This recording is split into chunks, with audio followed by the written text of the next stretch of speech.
PM Show. Tai kaip visada antradieniai Sergejus Orlovas, fizikos mokslų daktaras, mokslo populiarintojas Lietuvoje, mokslo sriubos patarėjas ir taip pat 3magistos.lt blogo autorius pas mus. Labas, Sergejau. Labas. Labą rytą. Šiandien kalbam labai įdomią temą ir visi, kurie liūdi ir galvoja, kad yra vieniši, neturi antrų pusių, tai Sergejus labai gražiai pavadino mūsų nematomas tas antrasis pusės, kurias visi turim, tai nesijauskit vieniši. Ir jų milijonai, tarp kitko. Bet kas tos nematomos antrosios pusės mūsų? Kas tai yra? Na, čia kalba eitų apie tai, apie ką mes dažnai negalvojame, tai apie mūsų žarnyno bakterijas. Nes tokie skaičiai, žinai, skamba labai neįtikėtinai, bet tarkime, jeigu palyginti ląstelių skaičių, kiek mes turime 307 trilijonus, tai tos ląstelės, reiškia, žarnyno yra 80-90%, reiškia. Mūsų bendro skaičiaus, tai čia būtų 200 arba 300 trilijonų. Iš ties toks įspūdingas skaičius. Net keletą kilogramų sudarytų, ne? Jeigu jas atskirai pasvert. Jos yra apie 3%, reiškia, mūsų kūno masės. Na ir, o jų genetinė informacija yra 1000 kartų didesnė negu mūsų žmonių genetinė informacija. Tai yra iš ties toks milžiniškas skaičius. Ar tik žarnyne, nes aš girdėjau, kad liktai ir burnoje dar jos gali gyventi. Čia yra toksai projektas, jis vadinasi žmogaus mikrobiomų projektas ir jis nagrinėja visas bakterijas. Tai yra ant mūsų odos, mūsų burnoje, dar kažkur tai reiškės ten žarnyne. Tai jų iš ties yra labai daug. Ir jos yra labai skirtingos, kiek aš žinau, yra ne tik geros, bet ir blogesnių. Yra geros, yra blogos. Iš tiesų, jeigu tu pažiūrėsi, dabar labai daug yra visokių produktų su probiotikais. Tarkime, yra naujos kartos antidepresantai, kur tu gali gauti tų gerų bakterijų, tu užvalgai tą tabletę, reiškia, atsiduria jos pas tave viduje, reiškia, ir tu pasidaro gerai. Tai prieš tai tokį klausimą turėjau, iš kurgi jos atsiranda? Kiek žinau, vaikas nuo motinos pirmasis įgauna, o paskui? Teisingai, reiškia, vaikas gauna iš mamos ir kas yra nuostabiausia, jisai gauna ne šiaip iš kur, o iš mamos burnos. Tai yra, ką mama nėštumo metu valgo, tai atsiduria per kraują, atsiduria placentoje, po to pas kūdikį ateina. Ir, tarkime, buvo tokia neįtikėtina situacija, kad, tarkime, jeigu mama serga kažkokia tai stomatologinė liga, reiškia, pas ją burnoje yra blogos bakterijos, tai dėl to, reiškia, vaikui gali tekti atlikti cezario pjūvį, o vaikas, reiškia, gali gimti neišnešiotas arba su kokiom, žinai, sunkiom alergijom. Kitaip sakant, viskas yra susiję, ar ne? O jeigu dar šiek tiek grįžti į pačią pradžią, iš tiesų mes visuomet girdime bakterijos, bet kas yra tos bakterijos? Na, šios bakterijos tai realiai padeda mums virškinti maistą. Tarkime, jeigu jų nebūtų, tai mums reikėtų 3 kart daugiau valgyti maisto, reiškia, nes mes kai kurio maisto negalim virškinti, nes neturim fermentų. Jos pagamina fermentus. Tarkime, reiškia, paskutinis toks rimtesnis pokytis buvo, kada žmonės išmoko kepti duoną. Nes grūdų mes negalim virškinti patys, bet bakterijos mums padeda. Na ir po to jos, reiškia, treniruoja mūsų imuninę sistemą, apsaugo mus nuo ligų. Tarkime, jeigu tu labai staigiai pakeiti savo mitybą, pas tą gali atsirasti kažkokia tai alergija. Tarkime, būna pas žmonės, kai jie perina prie vegetariško maisto, atsiranda riešutų alergija arba sojos alergija. Tai, reiškia, tos bakterijos tiesiog, reiškia, pasikeičia ir, pas tave atsiranda alergija dėl to, kad tu nemuitini tų bakterijų, kurios minta mėsa. Žūsta jos, žodžiu, ir visai. Kažkokie yra kultūriniai netgi skirtumai bakterijos, kokios gyvena. Jo, teisingai, yra kultūriniai skirtumai, tarkim, labai toks geras skirtumas yra ta vakarų dieta, tai yra daug mėsos, reiškia, ne, daug riebalų, tarkime, mūsų cepelinai, ne. Ir yra tokia, reiškia, pietų dieta, tokia Afrikos dieta, kur jie daug valgo grūdinių kultūrų, tai pas jus yra skirtingų tipų kultūros. Tarkime, Japonijai daug žmonės valgo jūrų, reiškia, tų produktų, dumblių. Tai pas juos atsiranda produktai, bakterijos, kurios padeda virškinti jūros dumblės. O tarkime, tie, reiškia, tos gentis, kurios renka uogas visokias, pas juos yra dar kitokios bakterijos. Celiuliozei suvirškinti, jo, celiuliozei suvirškinti, teisingai. Nu, tai labai įdomiai. Atrodo, Monika, kad tu Sergejaus kažkokiam projektui padėjai dirbti kaip asistentė.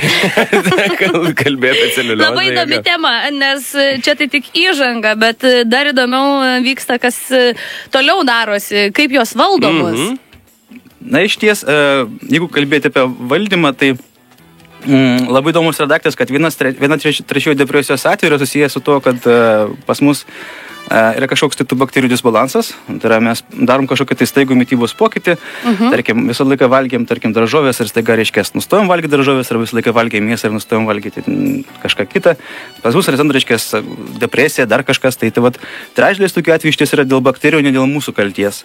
Po to gali atsirasti nerimo visokie sindromai, reiškės, po to, kas yra neįtikėtina, tarkime, bakterijos gali būti susijusios su vaiko autizmu, su šizofrenijos, reiškės, kažkokiais tai, žinai, reiškės, pasireiškimais.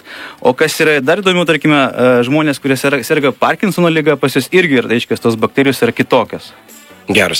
Tai ką, mes darom pertrauką, grįšim po jos ir pratęsim mūsų pokalbį ir sužinosite, kaipgi tos bakterijos iš tiesų gali netgi įtakoti tam tikrus jūsų veiksmus.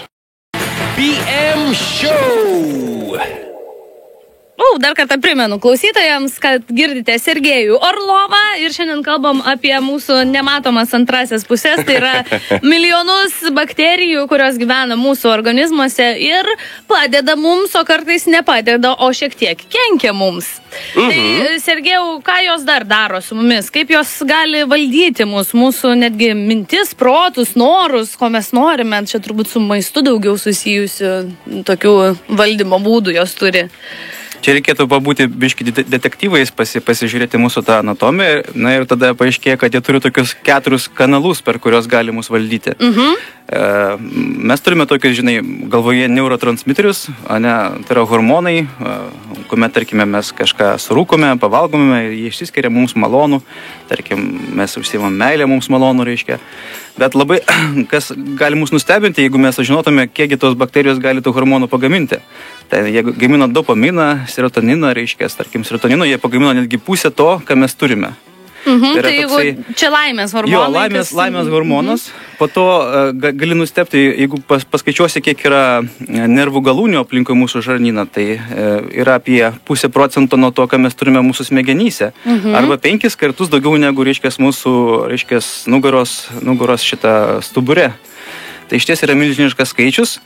Po to jos gali pakeisti mūsų skonio receptorius. Reiškias, mums vienas maistas bus skanesnis, kitas bus neskanesnis, riebesnis maistas gali pasidaryti mums skanesnis. Yra įrodymų, ne? Po kažkokių... Jo, teisingai, yra reiškias, tokių įvairių įrodymų. Ir dar yra 4 kanalas, tai yra tas skatinimas, reiškias. Jos gali mus paskatinti kažkokį tai, valgyti kažkokį tai maistą. Ir reikalas tas, kad viskas susiveda tai, koks yra mūsų tas žarnyno stabilumas. Ne? Ta prasme, jeigu mes valgome labai įvairų maistą, kiekvienos bakterijos turi savo interesus, jos tarpusavę kovoja už tos interesus, bet jeigu mes, tarkime, valgome kažkokį tai tą patį maistą, tarkim, vien tik greitą maistą, vien tik vegetarišką maistą, vien tik, reiškės, ant mėsos užsėdame, tai ta bakterijų įvairovė, reiškės, pasikeičia. Tuos bakterijos, kurios, tarkime, virškina daržovės, jos išmiršta, jeigu tu valgai vien tik mėsą. Tos, kurios virškina riebalus, jos dingsta, jeigu tu, tarkime, valgai vien tik daržovės. Ir galų gale lieka tam tikras vienas tipas bakterijų, kurios sako, žiūrėk, nieko aplinkui nėra, mes galim pašeimininkauti. Na ir jos pradeda šeimininkauti.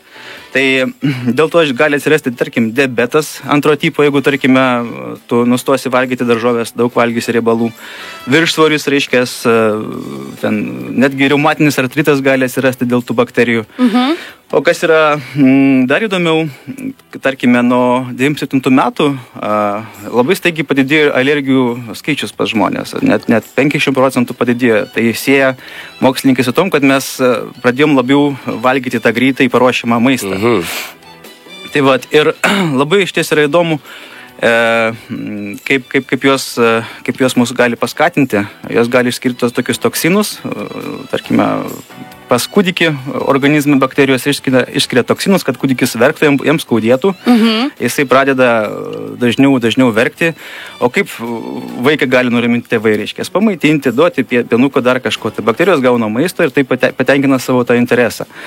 Arba tarkim, jis gali būti taip, kad tu žiauriai nori šokolado. Ane? Reiškia, tu pripratai prie saldumynų, pas tai bakterijos žarnyne yra tos, kurios mėgsta labai solidžius dalykus. Ir, reiškia, tu žinai, oi, negalima, aš gydėtus laikausi. Ir kai kurie žmonės aprašo tą tokį, lyg būtų kažkoks tai antrasis aš, kuris pastoviai kuždavo iš vidaus, reiškia, kad šokoladas. Suleidai, reiškia, jau bėgi prie tos kasos, jau suleidai dantis į tą šokoladą ir jau aprimsta, reiškia. Aha, tada jis išskiria tą dopaminą ir serotoniną, ne? Išskiria dopaminą ir serotoniną, tarkime. Arba, reiškia, tie salduminai, ne, irgi saldus maistas, reiškia, tie paprasti angliavandeniai, cukrus, reiškia, ne, dar kažkas. Tai yra bakterijos, kurios labai mėgsta tą cukrų. Tai jos irgi, reiškia, išskiria tą laimės hormoną, kai gauna tą cukraus tą maisto. Ar yra nustatyta, per kiek laiko pasikeičia ta žarnyno mikroflora ir, tarkim, kaip galima išnaikinti greitai tas, pavyzdžiui, Išties jinai labai greitai pasikeičia per 24 valandas kažkur, tai nuo to, kai tu pakeiti savo mitybos racioną. Tai mes nesame tokie jau, žinai, kaip sakant, visiškai nesaugus. Mes galime save suimti rankas. Tiesa, tie pokyčiai, jie greitai vyksta per 24. Tos bakterijos jos pradžiai užminga, reiškia, tampa tokiam sporomis, reiškia, ir laukia savo atsibudimo, kada tu vėl pradėsi tą nesveiką maistą valgyti. Tai kad jos galutinai išmirtų, reikia sveikai pamaitintis, įvairipusiškai pamaitintis bent jau kokią pusmetį, reiškia, ten. Ar gali, pavyzdžiui, mūsų žarnyno mikroflora teigiamai arba neigiamai paveikti mūsų protinius gabumus? Kažkur teko skaityti, kad yra tokia koreliacija. Jo, teisingai, nes matai, kaip aš jau sakiau, pas mus yra aplinkoje, žinai, labai daug tų nervinių galūnių.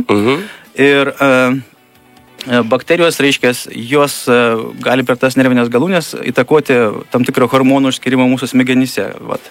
Tarkime, dėl to gali atsirasti kažkoks tai ten diabetas, dar kažkas tai, bet su to pačiu gali pagreiti tavo protinė veikla, nes tu jauti kažkokį tai stimulą, tu jauti motivaciją, tavo protas biškai paspartėja. Bet tam reikia, kad būtų tos teisingusios bakterijos, reikia valgyti tam tikrą maistą. Aš dabar tiksliai negaliu pasakyti, kokį ten berods jisai susijęs su celiuliuose, su dar kažko, tai yra grūdinės kažkokios tai kultūros, dar kažkas tai. Ir tai yra labai svarbu, tarkim, žmonėm, kurie jau yra senyvo amžiaus, jiems labai svarbu išlaikyti įvairiapusišką savo florą, nes kitaip nukenčia jų protiniai gabumai. Viskas aišku, ką, man atrodo, šiandieną mes tiek laiko jau turime. Prigazinom, bet paskutinė turbūt mintis, kad reikia valgyti kuo įvairesnį maistą, Teisingai. Kad nenugalėtų viena kokia nors rūšis įvairesnį maistą bakterijų. ir dar yra rinkoje įvairiausių prebiotikų, probiotikų ir, kaip sakant, visokių piliulių su bakterijom. Labai gerai, tai ką, klausytojai, žiūrėkit, ką dedat į burną, nes tai tiesiogiai veikia ne tik tai jūsų kūną, bet ir jūsų protą ir apskritai jauseną. Tai kaip visuomet, Sergejus Orlovas pas mus lankėsi. Ačiū, Sergejau, už pokalbį ir lauksim būtinai kitą savaitę. Iki. Viso.